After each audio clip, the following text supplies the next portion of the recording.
구독자 여러분, 수선화가 노란 꽃으로 만개를 나여 화사함을 보여주는 계절입니다. 매혹적인 황금빛의 꽃을 가지고 있는 수선화는 찬사의 수식어가 많이 있는데요. 한 가지를 알아보면 수려하고 청아한 꽃, 수석하고 고매한 자태, 수수하고 달콤한 향기라는 수라는 글자로 시작되는 멋진 글귀는 저의 짧은 지식으로는 표현하지 못하는 수선화 창각 아닐까 생각됩니다. 이렇듯 멋진 모습을 가진 수선화에는 우리가 잘 알지 못하는 비밀이 숨겨져 있다고 하는데요. 수선화의 비밀스러운 사생활 속으로 출발해 봅니다.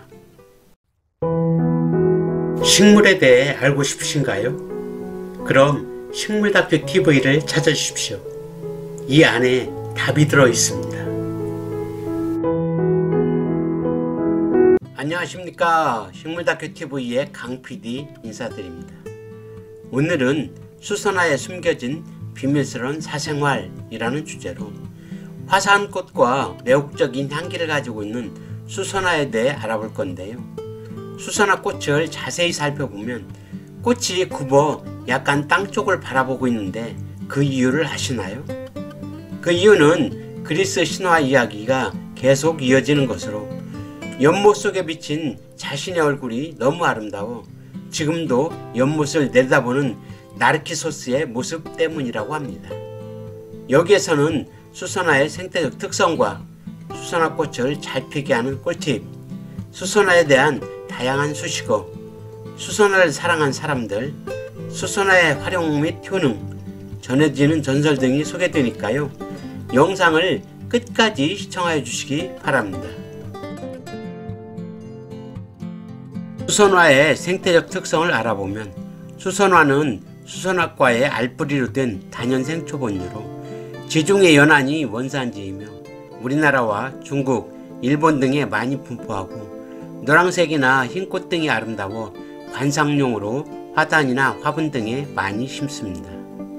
고구는 넓은 달걀 모양이고 키는 20cm 정도로 작으며 추위에 강한 생장력을 가지고 있는데 12월부터 3월까지 피는 꽃은 3장의 외화피와 3장의 내화피가 있고 중앙에 통으로 된 한 개의 부화관이 있는 특이한 형태를 보이며 꽃이 제 기능을 하지 못해 열매를 맺지 못하고 있어 비늘줄기인 구근으로 번식을 합니다. 수선화는 내한성이 강한 식물이지만 겨울을 지날 때 뿌리가 있어야 월동이 잘 되므로 9월부터 10월까지는 식재를 해주어야 하며 너무 늦게 심을 경우에는 한겨울에 동해를 입을 수 있기 때문에 볏짚 등으로 멀칭을 해주어 뿌리를 나오게 해야 동해를 입지 않고 이듬해 예쁜 꽃을 볼 수가 있습니다. 식재 장소는 햇빛이 잘 드는 곳에 물 빠짐이 좋은 사질 양토가 좋으며 너무 건조한 토양에서는 생육이 멈추거나 지장을 주므로 적당한 관수가 필요하며 구근에 심는 깊이는 8에서 15cm 정도가 좋습니다.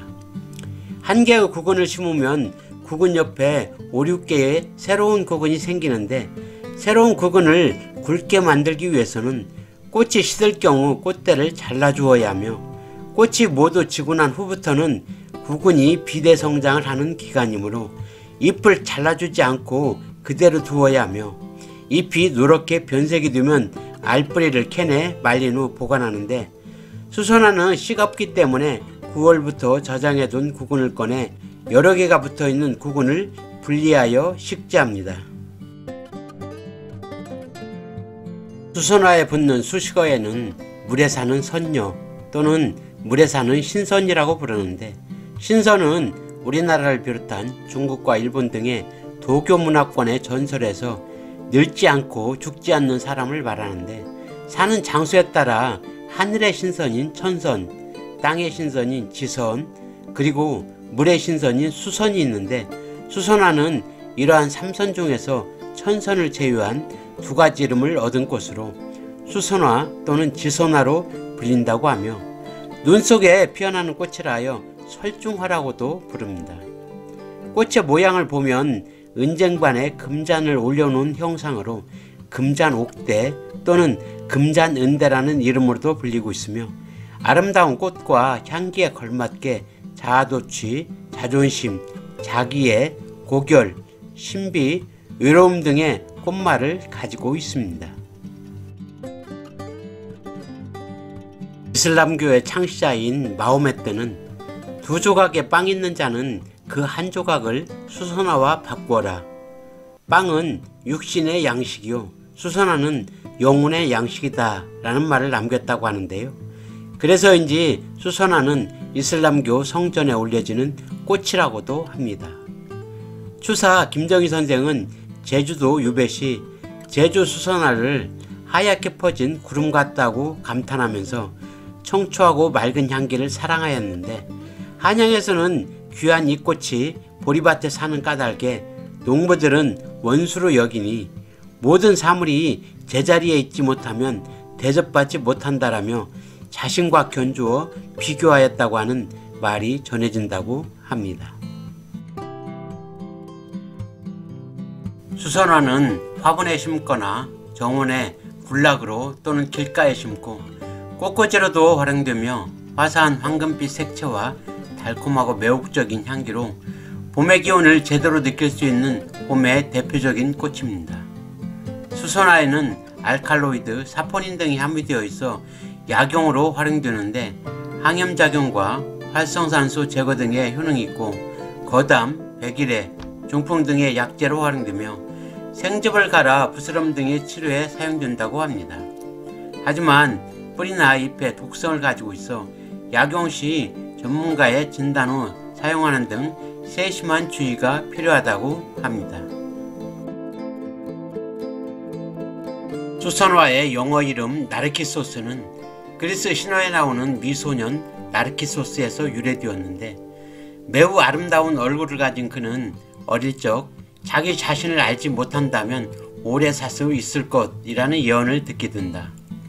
아름다운 미소년으로 성장한 나르키소스는 많은 요정들의 유혹이나 구애에 눈을 돌리지 않았으며, 나르키소스를 지극히 사랑하는 에코라는 여신이 있었는데, 에코가 아무리 구애를 해도 나르키소스는 눈길도 주지 않았다. 사랑이 분노로 바뀌게 된 에코는 복수의 여신인 나메시스를 찾아가 나르키소스를 자기 자신과 사랑에 빠지는 사람이 되게 해달라고 부탁을 하여 그 부탁을 들어주게 된다. 어느 날 나르키소스는 연못에 물속에 비친 자기 얼굴이 너무 아름다워 처음으로 사랑을 느끼게 되며, 물속에 비친 그와 만남을 위해 물속에 손을 담가보지만 그럴 때마다 물속의 형상은 흐려지고 말았으며, 결국은 아름다운 자신을 찾으러 물속으로 들어가게 되어 죽음에 이르게 되는데, 나르키소스가 죽자 그곳에서 꽃이 하나 피어났으며 사람들은 그 꽃의 이름을 수선화라 이름 지었다고 한다. 그래서인지 수선화꽃이 약간 아래를 향하고 있는 모습을 하고 있는데, 이것은 현재도 물속에 비친 자신을 바라보기 위해 연못을 내려다보는 나르키소스의 모습이라고 하는 재미있는 이야기가 전해지고 있습니다. 이러한 이야기에 따라 자기 자신에게 애착하거나 거울 앞에 서서 자신의 얼굴이 아름답다고 생각하여 황홀하게 바라보는 행위 등을 일컬어 나르키소스의 이름을 빌려 나르시시즘이라는 용어를 쓴다고 합니다. 이상으로 수선화에 숨겨진 비밀스러운 사생활이라는 주제로 수선화의 다양한 내용들을 알아보았는데요.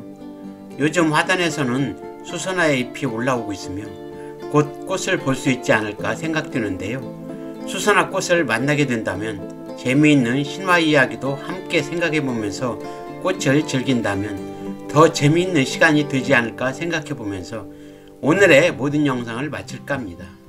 구독과 좋아요를 부탁드리면서 지금까지 식물다큐TV의 강PD였습니다. 감사합니다.